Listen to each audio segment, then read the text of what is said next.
Hi, my name is Apple. As I'm sure you know, I know how to make my voice sound thick. And today, I'm gonna explain to you how you do the same thing. The reason why I am doing this is because people always ask me, how do I make my voice sound better? And that's because I like to tell other people that their microphones don't sound good. Reason why is because I'm a nerd. So today I'm gonna show you how you make your voice sound cool and give you a few tips on how it actually works and how you make sure also that you have the most potential to make your voice sound cool by knowing how you should use your microphone. So to show you this, I'm gonna show you this little clip of the Virtual Economist. Check out his channel. Just saying some stuff.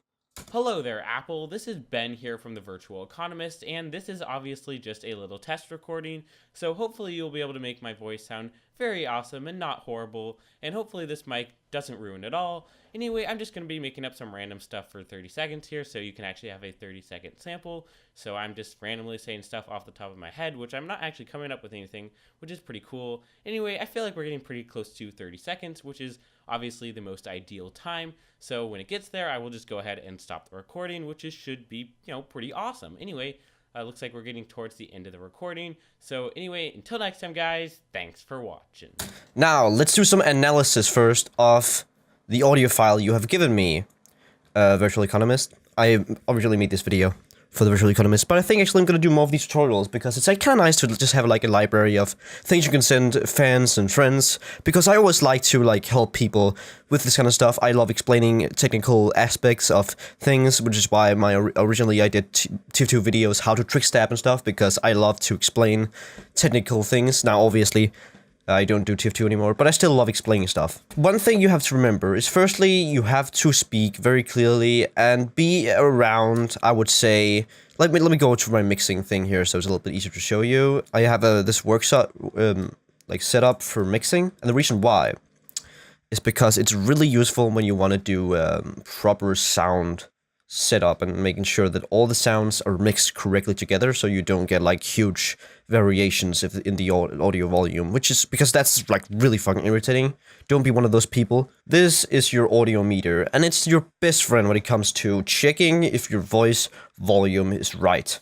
What I recommend you record in is your voice should be about at -20 to -6. Actually, you can get up to 0 decibels. It's fine. Never get over 0 decibels. If you hit the red more than a split second, that can maybe affect how much data you have. It's not a huge problem, but it can be a problem. So I recommend just it hitting between here. Now let's look at your sound file. Hello there, Apple. This is Ben here from the Virtual Economist, and this is obviously just a little test recording, so hopefully you'll be able to make my voice sound. Now, why is it a problem that your voice is not a little high volume? Now, let me just explain that I'm not saying to you that you should make it just increased in volume. Like, that's not the point. The point is making it so your voice is louder than your surroundings. That's basically what I'm trying to explain. For example, if I'm talking like from here, can't you hear that there's a lot more echo? Especially when I compress it. It sounds a lot more unprofessional. When I speak close to the microphone can differentiate the background reverb and noise from my voice easier. So always try to speak a little bit up. Move your mouth close to the microphone if necessary. Hello there, Apple. This is By the way, I have a cold, so if I sound a little bit like muddy, that's probably why. So that's a few tips. Just increase the volume by speaking louder. Get closer to the microphone, so you differentiate between the background unnecessary noise and the noise you actually want, which is of course your voice. Okay, so that was basically my overly complex explanation of that. I hope it made sense. Always just send me a DM or something on Twitter if you don't understand. Now, what a lot of people would do is they would, and what I also did until recently, I would just go into audio effects and just drag it into the file. That's the wrong way of thinking about this, guys, because what you have is this little thing called the audio track mixer. Now, what this does is that it basically gives you one of these guys for every single track you have. So what I would do is I would go here and I would basically make a voice track, especially just for my voice. So nothing here. And then if you go up to this little thing, this little button here, which I don't know why they hide, because this is basically the best thing ever. I would press this, and all of a sudden I have 5 slots for effects. So I can just add anything in here, and it will have effect on every single one. And that means that if I'm like, for example, copying this, and I forgot to put on the effects, I didn't have to like copy paste the effect to every single one.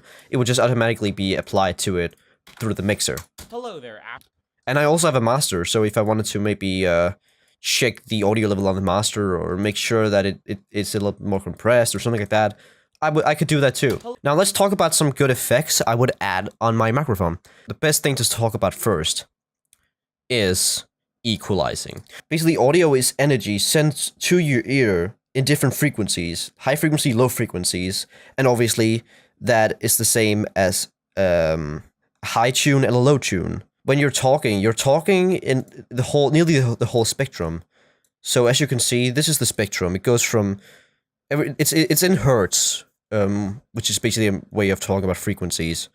So there's 0 hertz to about, I don't know, 22,000 hertz, which is normally what all we can hear as human beings. So normally, when you look at this, you're probably thinking, okay, hello there, Apple. What the hell am I supposed to cut, and what am I not? And some people may think, oh, I'm just to make my voice sound deeper, I'm just gonna cut here, and then it sounds better automatically, right? It doesn't, okay? Because what you do when you just remove the high frequencies and basically making your voice deeper is that you're also losing a lot of important parts of your voice that affects how clear your sound. Hello there, Apple. So this just sounds like you're talking through a wall. I mean, it doesn't sound good. How do you get that podcast professional feeling? Well, I'm not gonna explain exactly how you do it, but normally you, for example, don't want these low frequencies. So what I do is I set a high pass filter. I put it on 80 decibels octaves, and then I put it on 60 hertz. Hello there, Apple. And that's just to remove the lowest frequencies here, because they are not necessary when we're talking about a voice. And then I would increase around 100. Well, this is Ben here from the Virtual Economist, and this is obviously just a little test. I would increase the volume around 10K, about here. Test recording, so hopefully you'll be able to make my voice sound very awesome and not horrible.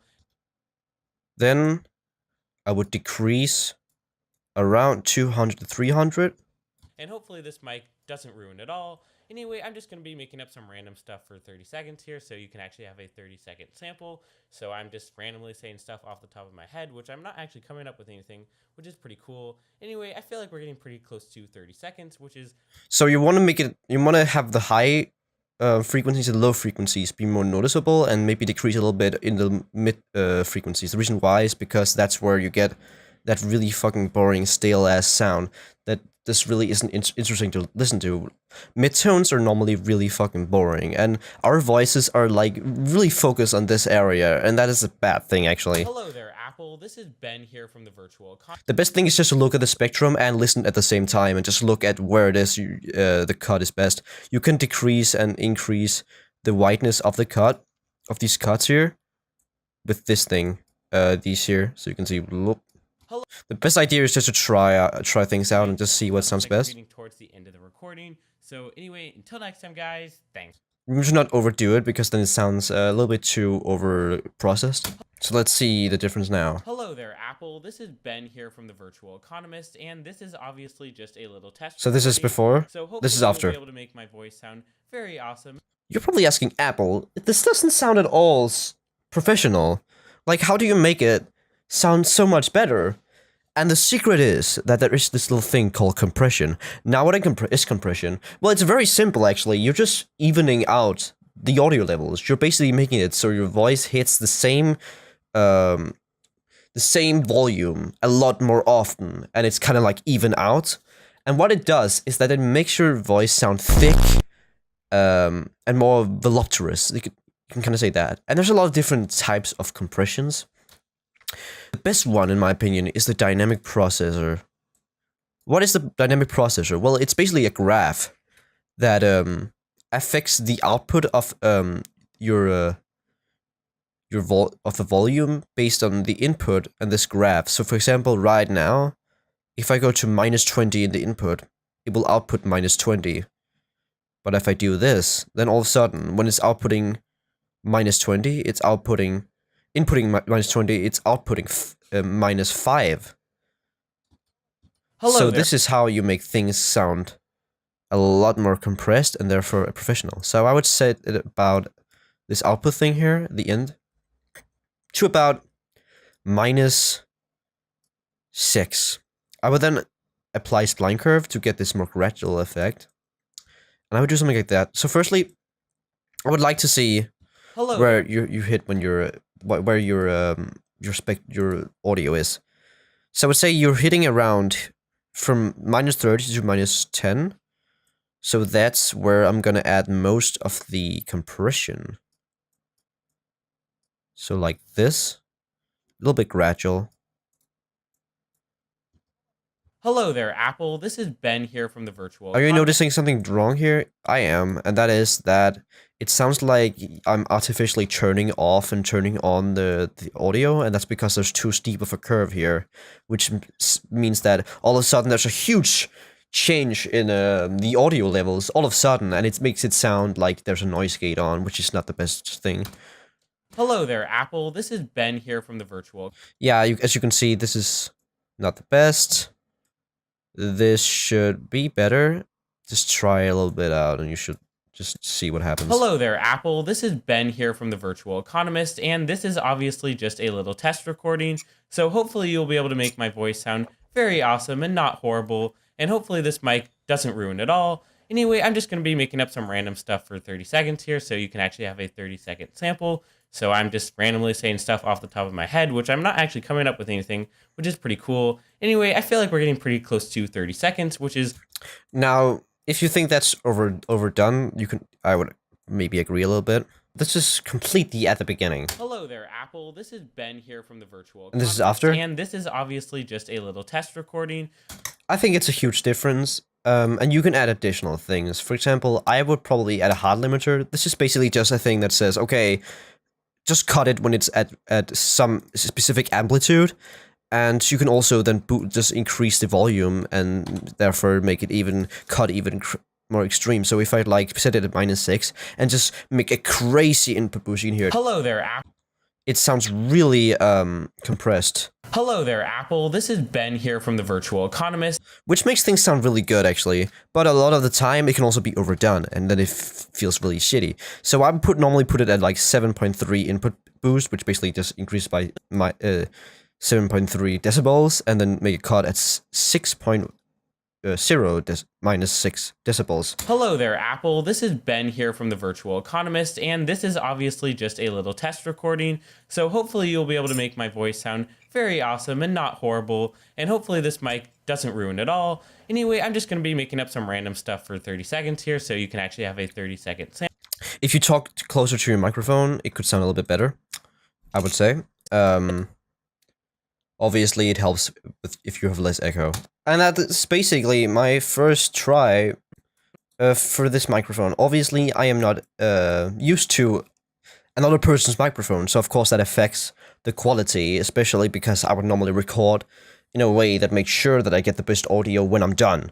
But generally, that is my process. You can do so many things with this. But yeah, so that's the basic. Thanks for watching.